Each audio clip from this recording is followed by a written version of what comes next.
Yes, and thank you for staying up this late for this plenary. We'd like to thank Fit4Me for sponsoring this segment here, this plenary. And actually, with me is a co-chair, Dr. Wayang, who doesn't need an introduction. He just came from the last session. But anyway, he's the president-elect of the Young IFSO, and also bariatric surgery at the first affiliated hospital of Jinan University, Guangzhou in China. Actually, we all know that life begins truly after the surgery. And if not for the hard work of our dedicated dietitians, we really can't gain a lot of successes with our patients, especially with nutritional deficiencies. So actually with us today, we have Mariam Lakdawala, who will give us the first presentation on the importance of nutritional supplementation after bariatric surgery. Mariam is a registered dietitian and a certified diabetes educator from Mumbai, India. And she currently works with Dr. Aparna Govil at the Global Hospital at Mumbai in India.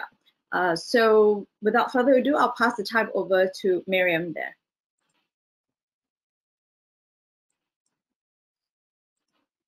May I introduce the second speaker? Yes. But the video is playing. Oh, okay. Please allow me to introduce our second speaker, Fiona Summer from Australia. Fiona has been an accredited practicing dietitian for 23 years, starting her career in Austin Health, working in a wide range of clinical areas, and also as deputy manager of the nutrition department for 15 years.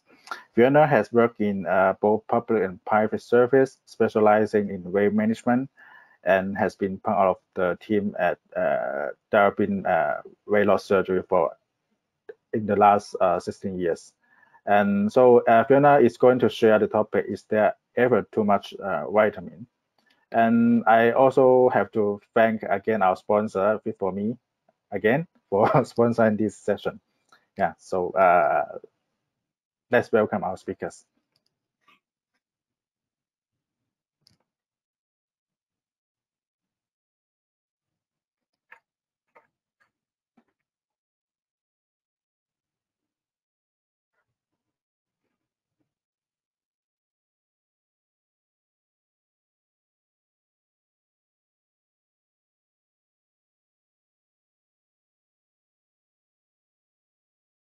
Hello everyone, my name is Mariam Lakdawala. I'm a registered dietitian and a bariatric nutritionist from India. Before starting the presentation, I would like to thank IFSO and Fit4Me for giving me this wonderful opportunity to present on the topic of the importance of nutritional supplementation post-bariatric surgery. So I will be quickly talking about the deficiencies that are commonly seen in people suffering from obesity, what basically bariatric surgery, how it affects the nutritional status, what are certain commonly seen nutritional deficiencies, how do we routinely follow a supplementation protocol, management of the nutritional deficiencies. So as we all know, obesity is a state of malnutrition, and the nutritional rate, the incidence of nutritional deficiencies is higher in people suffering from obesity due to excessive consumption of processed and packaged food, empty calorie food, sedentary lifestyle. Obesity is a state of chronic inflammation as the excess of the adipose tissue secretes pro-inflammatory cytokines, and this chronic state of inflammation also leads to an increase in the increased release of hepcidin in liver and fatty tissues, which interferes with the iron absorption. Also, there is altered metabolism of certain nutrients seen, prolonged use of certain medications, and food preferences, which also has an impact. So like we see, major nutrients get absorbed in the first part of the intestine, that is the duodenum and the proximal jejunum. And in the latter part of the small intestine, it is basically the absorption of the digested nutrients and the digestion of fat-soluble vitamins. So though the micronutrient requirement is very less, the deficiency can actually lead to severe consequences. So what happens after bariatric surgery is that the restrictive procedures basically causes a decrease in the intake, decreases the gastric acid, which is required for the breakdown of proteins and for the conversion of the ferric to the active form, that is ferrous form. Also, the accelerated gastric emptying leads to some degree of malabsorption in the beginning. Post the gastric bypasses, In addition to restriction, there is also malabsorption. The malabsorption varies depending on the biliopancreatic limb length. So definitely bigger the limb length, more will be the nutritional deficiencies. So the deficiencies of fat soluble vitamins and trace elements is generally seen after extremely malabsorptive procedures. So the macronutrient deficiency that is commonly seen is that of protein, and it leads to decreased muscle mass, hair loss, anemia, hypoalbuminemia. Protein supplementation that is 100% whey hydrolyzed along with leucine is considered, and forms at least 30 to 50% of the protein requirements. In case of low levels of albumin between 2.5 and 3.5, the protein requirement, the protein supplements are increased. But if the levels are very low, that is less than 2.5, then enteral parenteral nutrition can also be considered, especially when the intake is very low. So this is just a chart showing different studies that are done in different population, and what is seen is that the prevalence of deficiency is higher post gastric gastric bypass compared to the sleeve gastrectomy. Coming to the micronutrient deficiency, so iron deficiency is seen in almost more than 30% of the patients post bariatric surgery after 5 years. Common symptoms include fatigue, breathlessness, hair loss, dizziness, spoon-shaped nails with vertical ridges. So generally, oral supplements of dosage of 38 to 60 mg is what we prescribe to the patients, preferably ferrous form, fumarate glycemate form, along with vitamin C. Definitely, these iron supplements should not be taken along with calcium as it interferes with the absorption of each other. Also, we need to check for overdose, especially in cases of thalassemia. And in case of deficiency, IV iron administration, it can be done, and this can be followed with a oral iron supplementation as a maintenance dose. Vitamin B12 deficiency is seen in 19 to 35% of the patients post-bariatric surgery after 5 years, mainly after bypasses. It leads to clinical manifestations like tingling in hands and leg, muscle weakness, muscle pain, megaloblastic anemia, memory loss, shortness of breath, fatigue. So routinely, we do give the vitamin B12 supplements separately, as it is not really there in a good concentration in the generic multivitamins. So we do give them intramuscular or in the sublingual or tablet form. In case of deficiency, we do give them intramuscular shots, which are then followed by a maintenance dose. Folic acid deficiency is seen in 9 to 39% of the patients, and it is mainly seen either due to reduced intake or due to vitamin B12 deficiency, because it is required for the conversion of the inactive form of folate to its active form. Common symptoms include megaloblastic anemia, fatigue, shortness of breath, difficulty in concentration. Folic acid again is not really separately supplemented until unless we see a deficiency, and around 1 mg can be given per day. However, higher doses should not be given as it could mask the vitamin B12 deficiency. Bone turnover also increases after bariatric surgery, and there could be a bone loss of around 10%, which is seen, and the bone loss is higher post extremely malabsorptive surgeries, and this increases the risk of fractures, and which is around 58% after 15 years as compared to the non-surgical weight loss, which is mainly due to the calcium and vitamin D deficiencies. So calcium leads to muscle cramping, increases susceptibility to fractures. 1000 mg is what we prescribe our patients who've undergone sleeve and RYGB on a daily basis, but in divided doses. In case of OAGB and extremely malabsorptive surgeries, the supplementation can go up to 1500 to 2000 mg per day. Vitamin D is not given separately as it is a part of the calcium supplement.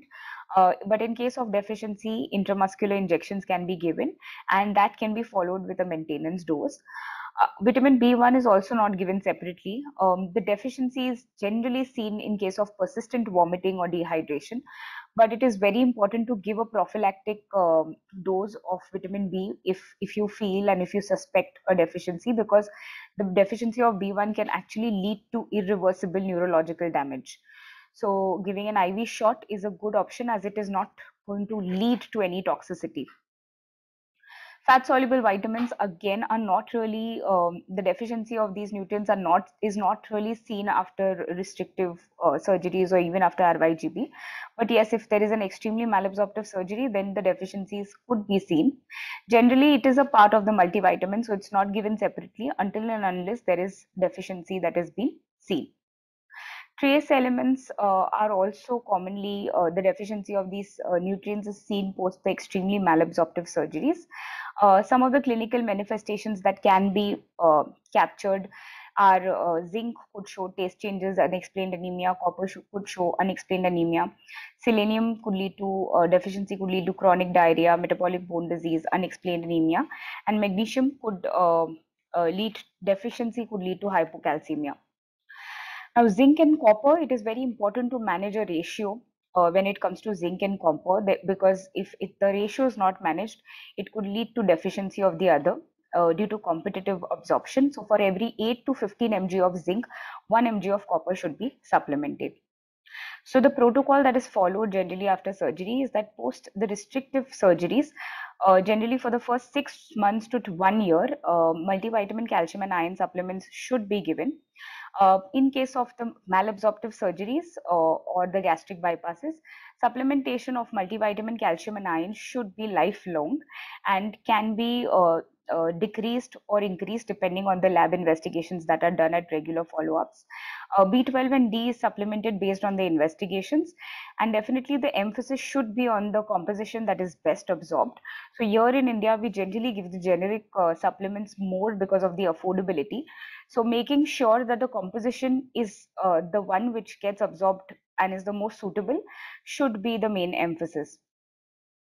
Compliance is one big problem. A recent study has shown that more than 50% of the patients were not able to comply and take the supplements regularly. Mainly, and some of the common reasons cited were difficulty in remembering, too many tablets to take, side effects, non-prescribing from the GP, bad taste, don't feel the need to take it. The patients also gave some suggestions in order to improve the compliance, that is reducing the number of tablets, educating the patient, giving them more information especially from the healthcare providers, reducing the cost. So definitely by focusing on these parameters, we can improve the compliance. So I would like to conclude by saying that the deficiencies of most of these fat-soluble vitamins and micronutrients are more pronounced after the extremely malabsorptive surgeries, because definitely there is limited exposure of the food to the absorption site and the biliopancreatic secretions. And it is very important to do the nutritional screening at regular intervals, to follow up with the patients with at regular intervals, so as to ensure that the patient is compliant, is taking the supplements regularly, and this will help to prevent the nutritional deficiencies. Regular screening will also help to identify if there are any deficiencies and to correct it timely. So patient education should be like a continuous process. It starts right from the beginning before the surgery, and it should be continued lifelong even after surgery. These are my references. Thank you. If there are any questions, I would be happy to answer them. Hello, I'm Fiona Samet, and I would like to thank the IFSO Asia Pacific Committee for inviting me to participate in today's meeting, as well as Fit for Me for sponsorship of today's session. And I'm delighted to raise the question with you today of vitamins, is there ever too much? We put a lot of focus on trying to ensure that our patients take adequate micronutrient supplements to prevent the deficiencies that can be so common after bariatric surgery, as Mariam has also discussed earlier. Is it possible, however, that taking too much of some nutrients could potentially cause harm? And the short answer is yes. While we hope that patients will follow our recommendations, we need to be aware of the balance of what is provided in the supplement formulas we recommend. While poor compliance is often an issue, it is also possible and a reality that patients will take additional supplements not necessarily recommended by us, and they could therefore be taking more than the recommended and safe amounts of some nutrients. The challenge for us is to get the balance right. It's not always an easy task. On the following two slides, I've summarised for you the nutrients that have upper limits specified by Australian, US and New Zealand guidelines. The figures quoted here are for adults aged 19 years and above. I've also listed the possible consequences of excess I won't have time to elaborate on this information today much further, but I do believe that you'll have access to my slides, and I have included a number of key references on my final slides for you to seek further information if you wish. I have bolded the nutrients that I feel may be of particular importance to be aware of in bariatrics. There are many published case reports of adverse events of excessive vitamin A, vitamin B6, vitamin D, as well as documented cases of negative interactions with excessive folic acid. We need to consider not only the impact of the physical symptoms of excess on our patients, but also that excessive amounts of some nutrients can impact on the absorption of other nutrients. And there's also potential for interference in some diagnostic tests, leading to falsely abnormal readings. When it comes to minerals, one of the most important things to consider is the impact of the nutrient-nutrient interactions.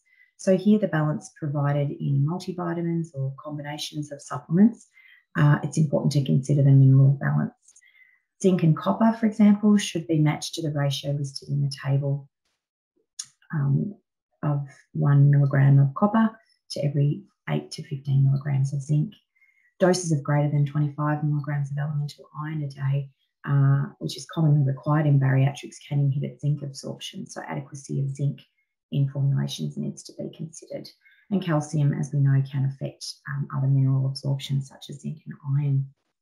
When considering the factors that can lead to risk of excess, it's, as you would be aware, the majority of bariatric guidelines universally recommend multivitamin supplementation daily and for long term for most bariatric procedures. And sub-guidelines simply recommend 2 adult multivitamins. As clinicians, it's important for us to be aware specifically of what exactly is in those multivitamins. As you'll be aware, many general multivitamins do not contain sufficient amounts of some nutrients to prevent common deficiencies in bariatrics, namely iron and B12. And certainly in Australia, there are hundreds and hundreds of these general multivitamin formulations, but most are vastly different in their contents. Many of them actually contain some nutrients, greater than 500% of the recommended daily amounts, and greater than the safe upper limits for some nutrients. Although we know that there can be a high incidence of poor compliance in our patient group, there is also a culture of health seeking and wellness that may be prevalent in our clients. And the tendency to Dr. Google and perhaps be swayed by information shared on social media and presented on other online sources can lead to clients taking additional or alternatives to what we would ideally recommend. We need to consider the additive effect of all supplements taken. There's also a risk that when recommendations of higher doses for treatment of deficiency, which are actually often required for bariatrics, if these are not monitored and readjusted when levels normalise, that can put us at risk of unnecessary excessive intake to occur. I just wanted to highlight one particular area that has become of high interest in the bariatric community in Australia, but also internationally. Vitamin B6 is an exception to the assumption that all water-soluble vitamins will be excreted if taken in excessive amounts. And it's known that excessive intake of vitamin B6 can be potentially toxic and a cause of peripheral neuropathy symptoms. And certainly in studies of bariatric populations, there have been found to be high vitamin B6 levels in up to 50% of patients. In Australia, there are numerous supplements and drinks that can contain high doses or contribute to cumulative effects of vitamin B6. And recently, this issue has prompted a review by our regulatory bodies, as it's actually been found that very high vitamin B6 levels can actually occur at much lower doses than our current upper limit of 50 milligrams a day. While it's known that there will be inter-individual differences in the response to high-dose vitamin B6, the potential for harm exists, and this is a risk we need to control for. So if you find this happening in your client groups, it's advisable to ask lots of questions, find out exactly what people are taking, and recommend ceasing all vitamin B6 intake. Retesting after 2 to 3 weeks, this time frame has been found to be sufficient to significantly reduce levels. And recommencing required supplements, which of course will be needed. However, amounts of vitamin B6 required in supplementation in bariatrics has been shown 1 to 1.5 milligrams a day is sufficient to prevent deficiencies. So only very small amounts are needed. And consider the form of the vitamin. The hydrochloride form of vitamin B6 is found to be more toxic than the phosphate form, which can be found in some supplements, which is a bonus. So in summary, as clinicians, we really have an important role in the education of our patients, not only on the risks and consequences of deficiency, but also the potential harm of excess. We can really be helping them to understand the importance of the balance. We're lucky in Australia to have access now to a number of bariatric specialised formulas, and these formulas can really take the hard work out of it for us. The balance that's required for our bariatric community has been considered, and we've got a greater confidence that those formulas may help us to not only avoid deficiency, but also more likely to avoid excess problems as well. We need to ask questions about everything our patients are taking. We need to keep in mind the cumulative effect of all things consumed. And when monitoring pathology, our blood results, we're looking for lows, but let's also be conscious of looking for the highs and taking corrective action when required. When treating deficiency, that importance of monitoring and readjustment must also be considered to avoid prolonged unnecessary high doses. So that's it from me today. I thank you very much for your attention. I have included a number of references on my final slides, and I look forward to your questions and further discussion to follow. Thank you very much.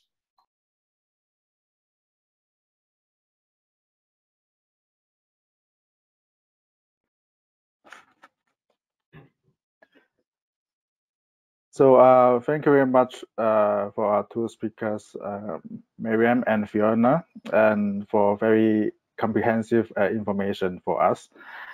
So are there any questions from the floor? If no, if you don't mind, I would like to start my first question. And are there any tips from you to enhance patients' compliance to lifelong nutritional supplementation? Because as in many centers, the patients just quit nutritional supplementation 1 year after the operation, even shorter, for example, 6 months after the operation, they just quit. I don't need to take any vitamins, any proteins. Do you have any tips for us?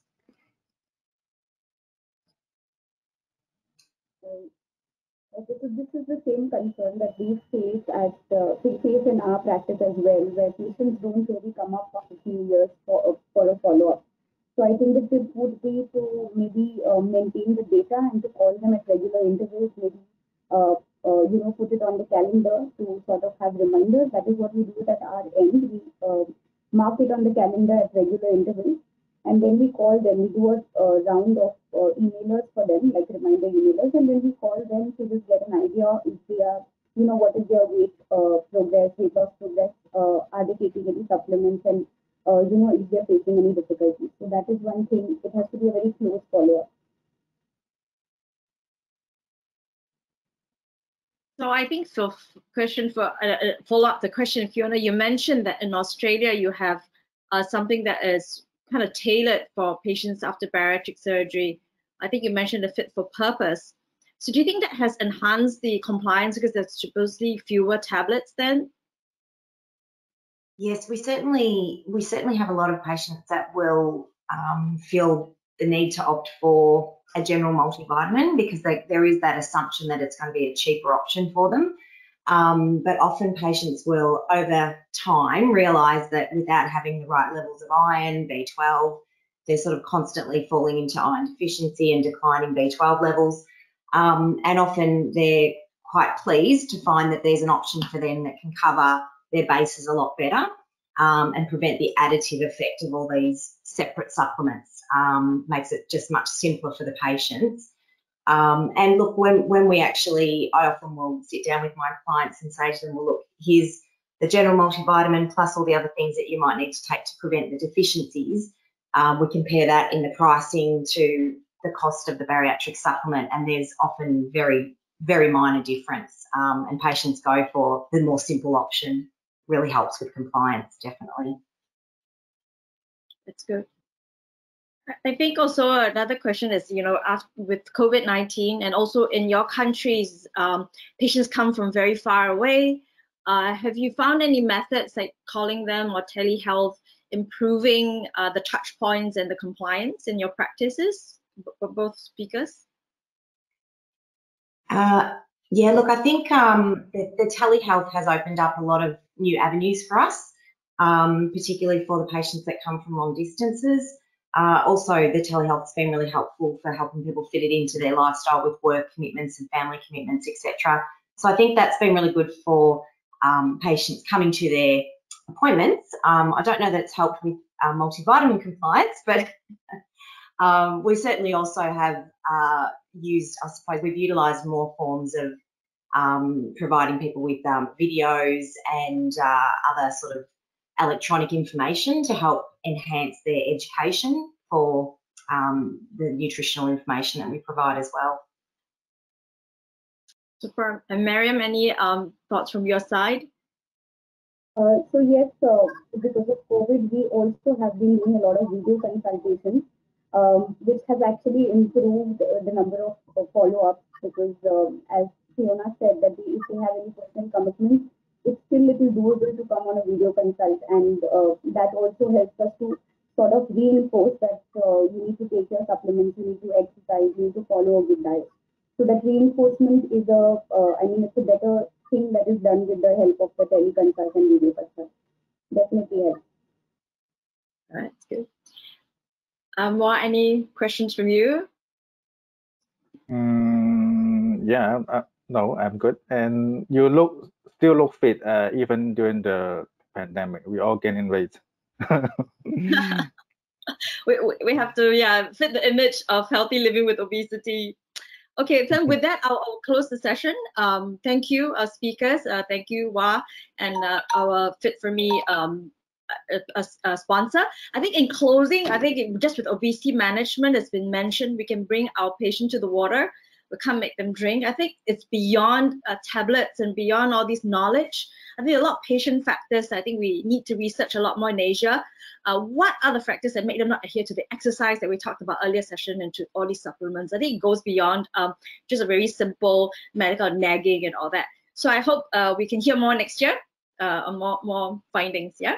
So with that, I'd like to close the session.